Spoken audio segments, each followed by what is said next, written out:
I am a big time person. Okay, so tell now this is the first car that you got. Not you got, the Canada, right? This is Canada's first 911. That's right. Okay. So you, if I'm not mistaken, you did tell me this was in Newfoundland.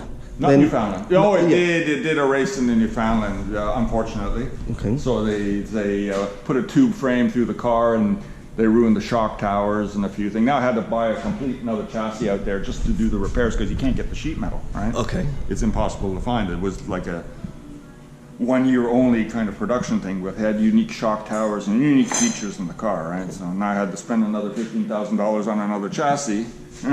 Well, you got fix this car, right? You got, I believe you got plenty of cars. Yeah, that's another 65. That's a 65. That's a 65 too, but it's one of the very first 912s. Okay. And it was a Swiss delivery car. We were originally a champagne yellow with a houndstooth interior. Very cool. Full known history. But it needs a floor pan, as you can see, right? Somebody did a California Midnight Special on it on the bottom, right? So, so what is a California Midnight Special? I'm just joking, right? So, but you can see they put a flat pan on the floor pan, right? Oh, so, okay. So that the whole bottom side has to get ripped apart, go onto the jigging and fixturing and rebuild, right? But so if I'm not mistaken, this is the car that you said it was black? It's an original black car, which is a rarity, right? For early long hood cars being black, it's extremely rare. Okay. And a tan interior, which is a cool color combination. Okay. So you just said you just need to replace the rocker panel? Only rust in the whole thing is that rocker panel right there. And it's a rock solid car. And what about the third one? That's a factory built rally car. Okay, it's a It's a 1972. Okay. It did the Olympia Rally in Germany in 1972. Okay. Bavaria Rally, did various rally circuits in 1972. In 73, the owner bought a brand new RSR, and he retired the car and sold his car to an American. And then I found it in Florida, right? With all the racing features still in it, the skid plates, the roll cages, the hull of the Rally Masters, everything. I've got photos of the car now when it did all the rally. It's on my business card, actually. Never mind that right now. Neat car. This car was 908. Okay. Oh. It's the Can-Am body from Steve McQueen's 908 that filmed the movie Le Mans. Okay. The car came to Canada after they filmed Le Mans. The car was smashed. Right. They rebodied it into Can-Am spec.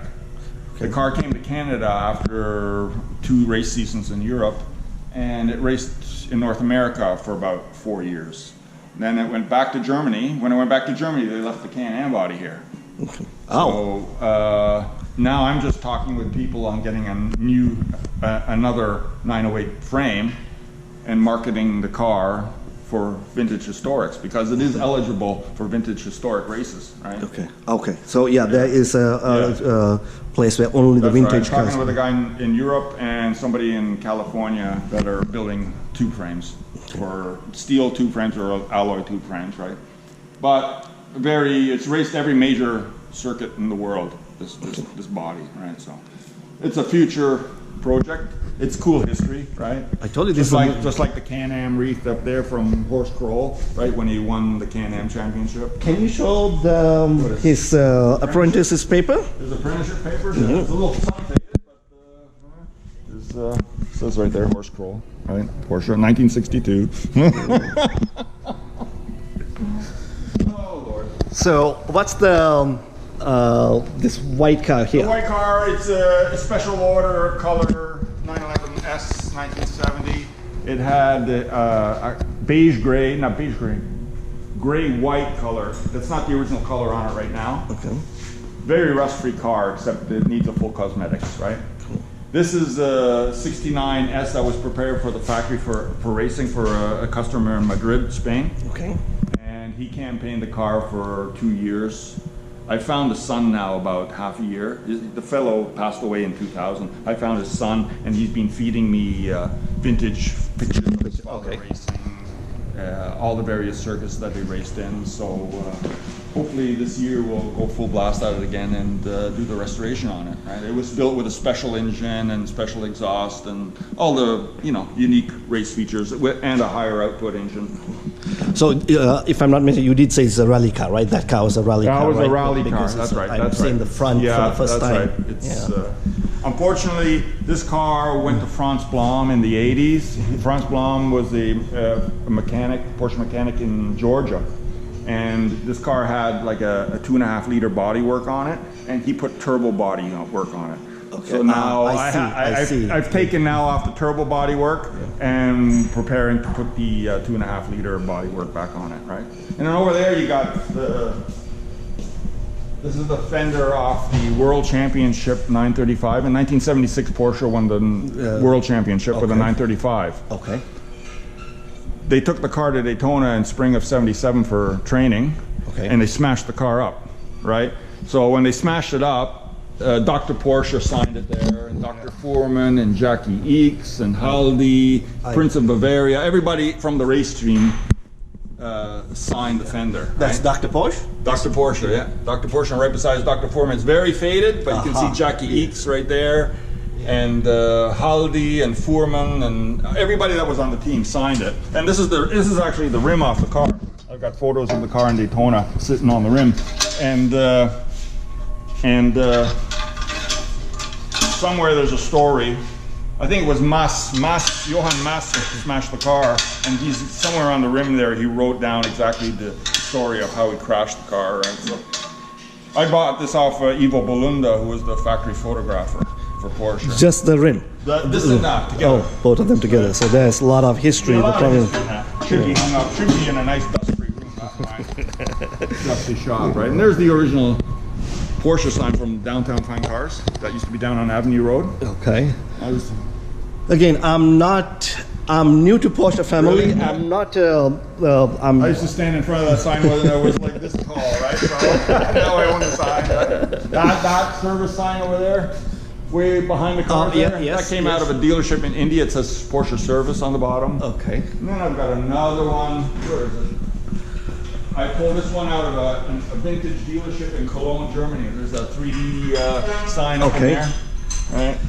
Okay. Wow. Yeah. See, it is just like coming to a museum, especially for me. That's I'm right. not. The dyno bench. Okay. So this is the original bench from the Kramer brothers in Germany. Okay. You heard of the Kramers? They're a very famous private team that did for the factory racing, right? So, and this was their very first dyno bench. They bought this in around, I think, 73 or 74. So is this thing hooked up to go? This runs right now. Okay. Yeah. This is for a 73S. That's for this white car right here. Okay. Right, that we did the full restoration on. Okay. So I'm. Right, so over the weekend, I'll be doing all the engine break-in and fine-tuning and testing. Right. So we'll see what kind of power she puts out. Okay, wonderful. And what is this a part of the? That's part of the bench. That's my control. Okay. My control for the bench. Okay. As you can see, I'm a little tight for space. You need a bigger place, right? Yeah. Unbelievable. I'm doing a race engine over there for a local customer. They won the vintage races last year. This one, right? Okay. Okay.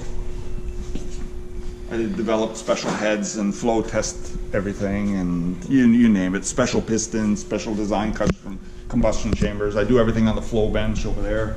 That was Roush's original flow bench. You know Roush? Have you heard of her? No. Again, I'm brand new to Porsche Roush family. is not a European guy. He's an American car builder, right? But this was his first bench, right? They do stuff for like Mustangs. That's right. I don't know if they do GM stuff, but a lot of forced induction stuff. Yeah. Stuff like that. So that's where you started off. But this does me plenty. I don't need more CFM than what this thing pulls.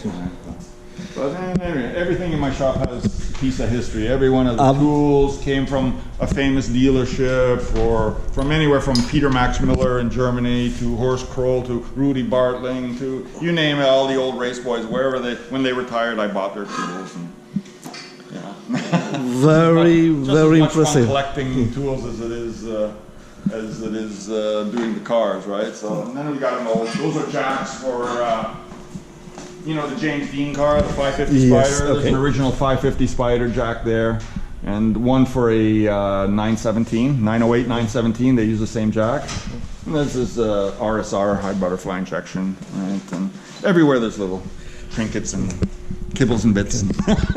Wow. So I got it is. a number. I got about 13 engines on the go right now, as is, right? And next week there's another 2 coming, and then 2 weeks from now there's another S engine coming from London, and I need to clone myself. Right?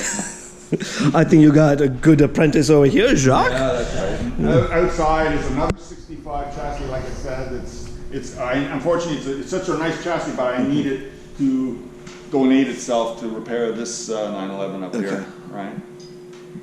And then we have a few other neat cars. They're not here. I've got the factory 74 development car for the 74 Carrera. Okay. And I've got another development car, 69S, and a 914-6 GT. But there's not enough space in my shop, as you can see, right? So endless cars. I got another 8 cars in storage up north.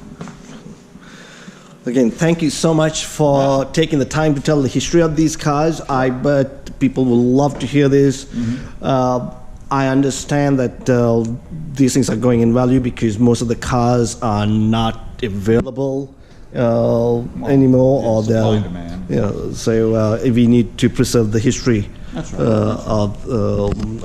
These Over there we do the fuel injection. We're doing all the mechanical pumps. Here I'll rebuild all my injection pumps, fine tune them. Once I'm finished here, I go to the dyno bench, put the pump back on the bench, fine tune it there, check the air fuel ratio, so everything's complete and done, right? So over there is the Select benching. This is an original Select bench. I bought this off of Jerry McCarthy. He was the 4-cam specialist in Connecticut. This is to correct the body, or correct the body? Okay. Yeah, we have all the jigs from 1952 to about 1989. So Okay. I bought everything he had when he retired. Interesting. Oh yeah, and then everywhere there's hanging something special. It's endless crap everywhere.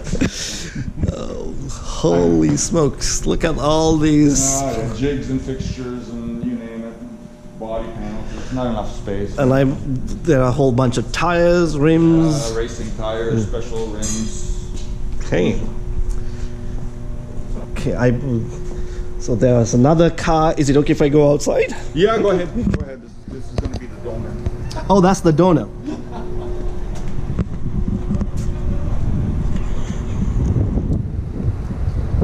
So this is for the donor for one of the other cars.